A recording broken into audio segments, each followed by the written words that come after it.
Assalamualaikum warahmatullahi wabarakatuh. Perkenalkan, nama saya Nurul Aini dengan NIM 21110011037 dari Prodi Administrasi Publik. Di sini saya akan menjelaskan argumentasi saya mengenai hubungan atau integrasi sains, agama, dan Tuhan. Kontroversi atau pertentangan antara sains dan agama merupakan hal yang sering terjadi dan bukan menjadi rahasia umum lagi. Pertumbuhan sains yang pesat seringkali menjerumuskan manusia sehingga manusia tidak percaya lagi kepada agama dan Tuhan. Hal inilah yang kemudian menjadi salah satu pemicu pertumbuhan ateisme dan agnostisisme di dunia.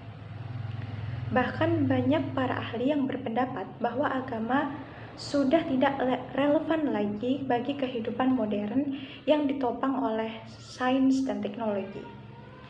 Tidak sedikit juga para ilmuwan yang tidak mempercayai bahwa Tuhan itu ada. Sebagai contoh, Stephen Hawking. Dalam bukunya yang berjudul A Brief History of Time, menurutnya alam semesta tercipta sendiri tanpa campur tangan dari Tuhan. Lebih lagi dia menyampaikan, Tuhan mungkin ada, tapi jika manusia bisa membuktikan semua dengan ilmu pengetahuan, mungkin Tuhan tidak diperlukan. Hal seperti inilah yang semakin memperkeruh antara sains dengan agama. Terlepas dari banyaknya pertentangan antara sains dan agama, sejatinya ilmu pengetahuan tidak bisa dipisahkan dari agama. Dalam Islam, hubungan sains dan agama saling berkesinambungan satu sama lain. Di dalam Al-Quran, banyak ayat yang menunjuk kepada fenomena alam, dan manusia diminta untuk dapat memikirkan agar dapat mengenal Tuhan lewat tanda-tandanya. Sebagai contoh, Quran Surah Al-Ghasyiyah ayat 17-20 yang menganjurkan manusia untuk mempelajari alam sekelilingnya. Hal ini menunjukkan bahwa manusia itu wajib mempelajari apa yang belum mereka ketahui dengan cara mengamati, memperhatikan, dan melakukan penelitian. Dalam hal tersebut, bukankah dapat dilihat jika sains dan agama memang berkaitan? Di mana agama itu mendorong ilmu pengetahuan atau sains, sementara sains berguna untuk meningkatkan keimanan dan beragama. Hal ini dapat dilihat pula dari semua penemuan besar sains di awal perkembangannya, yaitu pada abad pertengahan, di mana sistem pendidikan, sekolah, dan universitas di seluruh dunia pada mulanya berdiri dan berkembang untuk kepentingan agama. Mereka belajar untuk memahami Tuhan melalui ilmu pengetahuan dan untuk menemukan bahwa betapa sempurnanya Tuhan dalam mengatur alam semesta, bukan malah meragukan adanya Tuhan.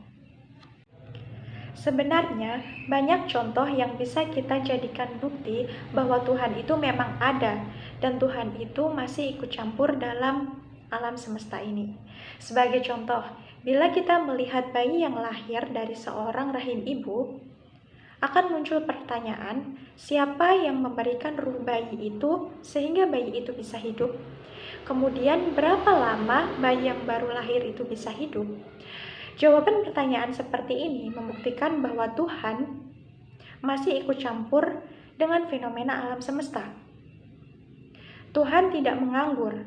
Kejadian-kejadian alam semesta banyak yang di luar nalar dan tidak terjangkau oleh sains. Ini membuktikan bahwa tidak semua bisa dijawab dengan sains yang mengagungkan kekuatan empiris saja. Contoh lainnya, DNA manusia adalah bukti bahwa Tuhan itu ada. Profesor Francis Collins mencoba mengorelasikan antara ilmu pengetahuan dengan agama, yaitu di dalam gen manusia terdapat miliaran DNA. Lalu siapakah entitas yang hebat yang dapat menciptakan DNA yang begitu rumitnya?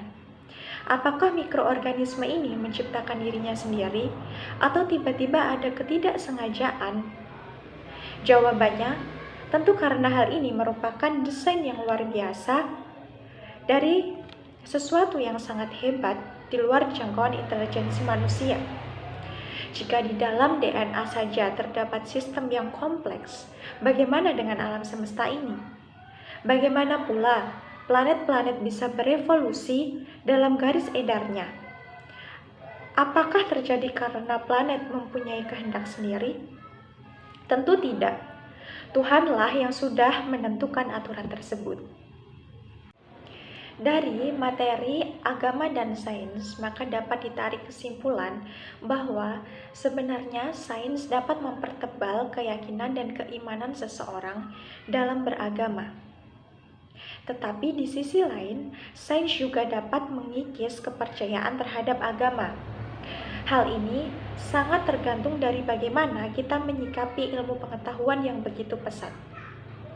Karena pada dasarnya agama bukan hanya tentang ilmu pengetahuan, tetapi juga tentang keimanan dan kepercayaan yang ada di dalam diri manusia mengenai Tuhan.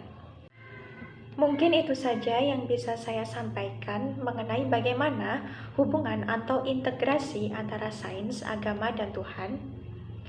Kurang lebihnya mohon maaf. Wassalamualaikum warahmatullahi wabarakatuh.